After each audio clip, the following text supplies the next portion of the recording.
আমাদের সাথে রয়েছেন বাংলাদেশ জাতীয়তাবাদী দল বিএনপির ক্রীড়া সম্পাদক আমিনুল হক এবং তিনি একই সাথে কিন্তু বাংলাদেশ ফুটবল এজেন্ট। আসসালামু আলাইকুম, কেমন আছেন ভাই? আলহামদুলিল্লাহ ভালো আছেন, আপনি ভালো আছেন? আলহামদুলিল্লাহ ভালো। তো আমরা রিসেন্টলি আপনাদের বেশ কিছু কাজ দেখেছি, আপনারা বেশ কিছু তরুণ ফুটবলার বা বিভিন্ন খেলোয়াড়দেরকে তুলে নিয়ে আসছেন। তো এই জিনিসটা আসলে কতদিন চলমান থাকতে পারে বা তাদেরকে নিয়ে পরিকল্পনাটা কি? দেখেন, প্রথমত হচ্ছে যে বাংলাদেশ জাতীয়তাবাদী দল বিএনপি আগামীর দেশ গড়ার যে পরিকল্পনা করেছে, সেই দেশ গড়ার পরিকল্পনার ভিতরে আমাদের ফ্যামিলি কার্ড রয়েছে, আমাদের কৃষক কার্ড রয়েছে, আমাদের শিক্ষা স্বাস্থ্য রয়েছে, আমাদের কর্মসংস্থান রয়েছে, আমাদের পরিবেশ রয়েছে, আমাদের ইমাম মুয়াজ্জিনদের বিষয়। এবং যে বিষয়টি নিয়ে আমি কথা বলছি, স্পোর্টস নিয়ে বাংলাদেশের আগামীর ক্রীড়াঙ্গন নিয়ে অনেক নতুন চিন্তা ভাবনা রয়েছে। এবং সেই চিন্তা ভাবনার প্রথম যে বিষয়টি আমি আপনার সামনে উপস্থাপন করতে চাই, আমরা প্রথমত খেলাধুলাকে পেশা হিসেবে প্রতিষ্ঠিত করতে চাই। আপনারা সকলেই জানেন যে বাংলাদেশের প্রত্যেকটি বাবা মাই তার সন্তানকে শুধু পড়াশোনা করিয়ে কেউ ডাক্তার হবে, কেউ ইঞ্জিনিয়ার হবে, কেউ ব্যারিস্টার হবে, কেউ সরকারি চাকরি করবে, কেউ বেসরকারি চাকরি করবে, বাট খেলাধুলাকে পেশা হিসেবে নিবে এই ধরনের মানসিকতার পরিবার কিন্তু খুব কম, একদম রেয়ার। আমরা চিন্তা করছি যে কেউ যদি ডাক্তার ইঞ্জিনিয়ার হতে পারে, তাহলে আমরা খেলাধুলাকে কেন কর্মসংস্থানের মতো বাস্তবায়ন করতে পারবো না। তাই আমাদের মাননীয় ভারপ্রাপ্ত চেয়ারম্যান জনাব তারেক রহমান তিনি চিন্তা করেছেন যে আমরা সকল কর্মসংস্থানের পাশাপাশি খেলাধুলাকে পেশা হিসেবে প্রতিষ্ঠিত করতে চাই। ঠিক তারপরে যদি আপনি চিন্তা করেন যে আমাদের জাতীয় শিক্ষাক্রমে আমরা খেলাধুলাকে বাধ্যতামূলক করতে যাচ্ছি।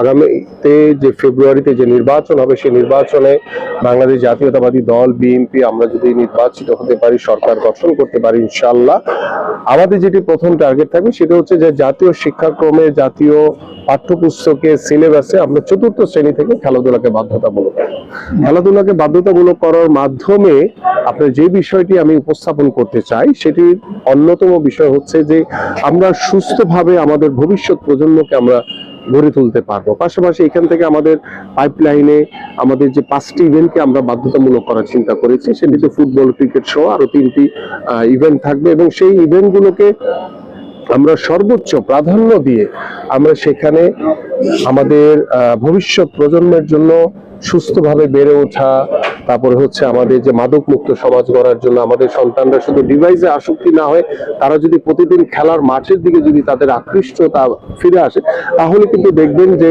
ওই ডিভাইসের দিকে আসক্তি কমে গেছে।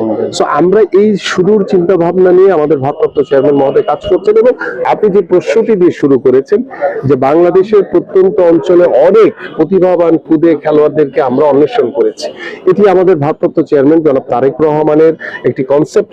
এবং আমরা নতুন করে স্পোর্টস নামে একটি কর্মসূচি হাতে নিতে যাচ্ছি, যার মাধ্যমে আমরা সারা বাংলাদেশের বিভিন্ন প্রত্যন্ত অঞ্চলে একদম রুট লেভেলে অনেক প্রতিভাবান খেলোয়াড় রয়েছে, যারা ঢাকা শহর কিংবা যোগাযোগের অভাবে তাদের প্রতিভা কিন্তু সেখানে হারিয়ে যায়।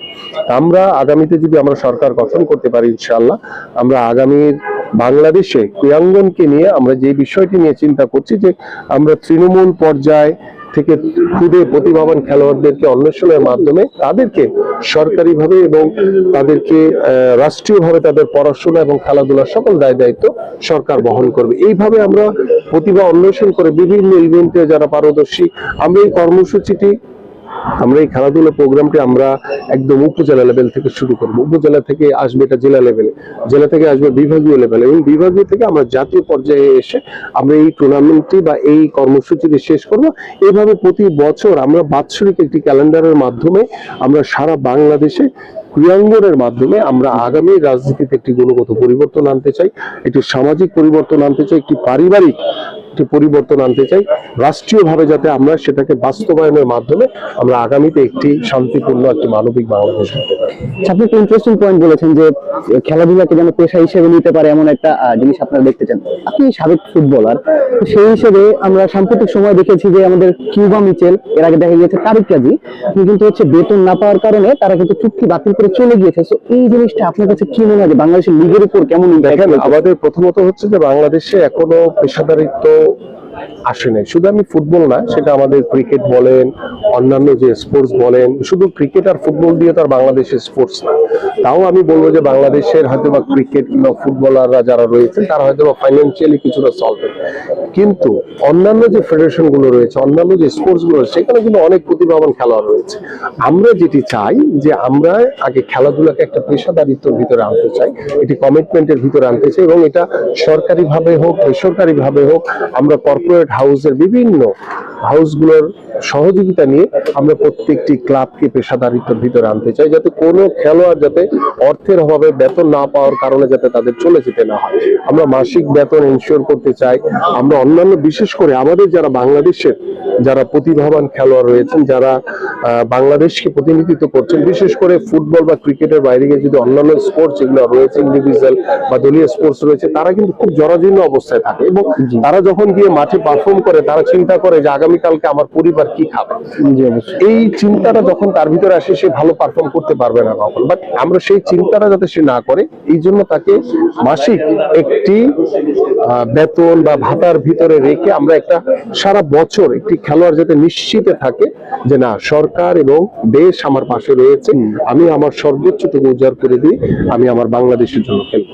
আচ্ছা, আমরা একটা ইন্টারেস্টিং পয়েন্ট আপনি বলেন যে কর্পোরেট ভাবে জিনিসটাকে আমরা ছড়িয়ে দিতে পারি।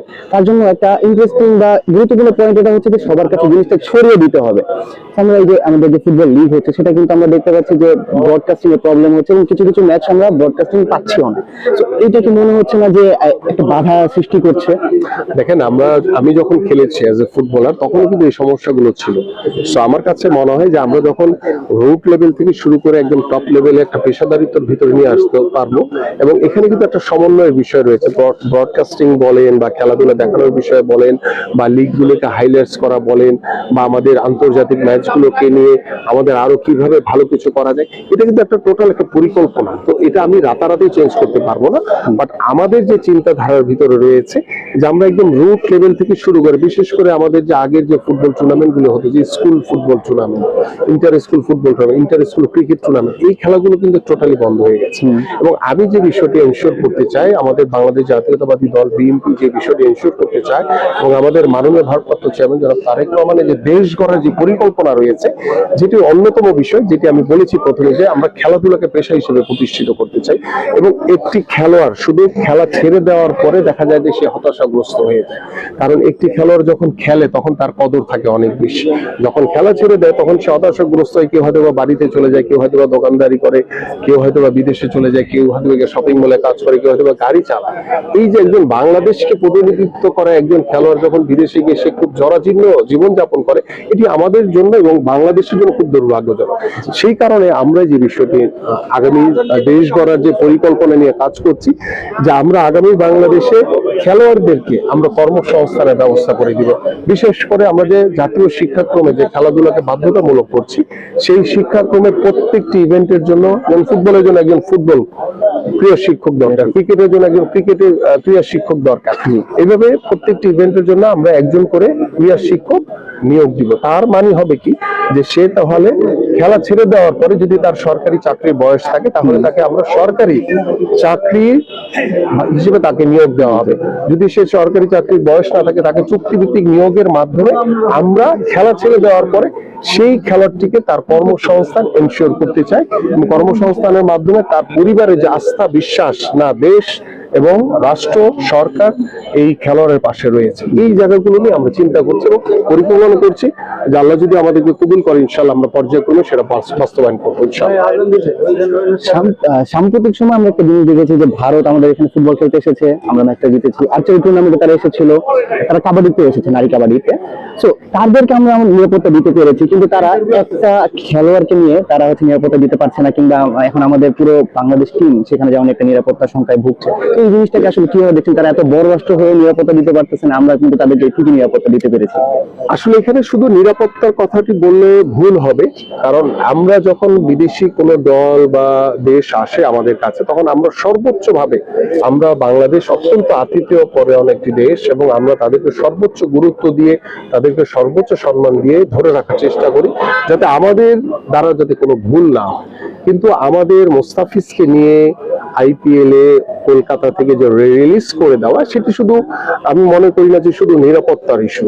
আমার কাছে মনে হয়েছে যারা ধর্মীয় ভাবে ধর্মকে ব্যবহার করে যারা মুস্তাফিজকে কলকাতা থেকে রিলিজ করে দিয়েছে, আমার কাছে মনে হয় তারা আমাদের দেশে থেকে তারা আগামী নির্বাচনকে যারা ষড়যন্ত্রের মাধ্যমে বানচাল করতে চায়, যারা বাংলাদেশের নির্বাচনকে একটু পিছিয়ে দেওয়ার অপচেষ্টা করছে, কারণ ষড়যন্ত্র এখনো থেমে নেই।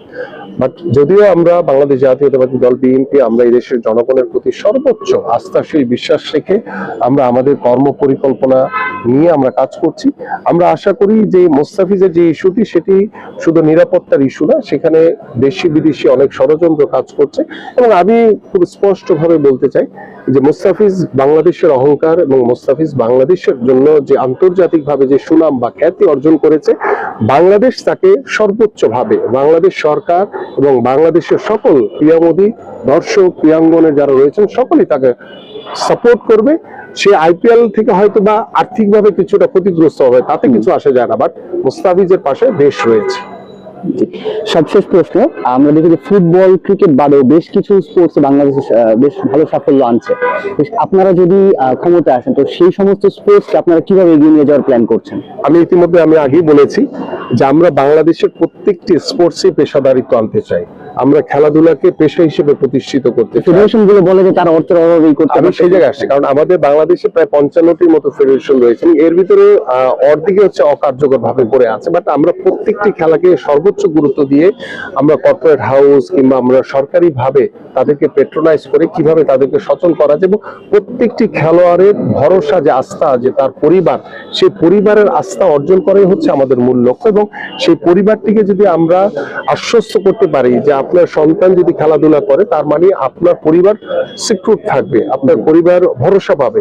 যার কারণেই আমাদের একটি ট্যাগলাইন রয়েছে যে ক্রিয়া হলে পেশা, পরিবার পাবে ভরসা।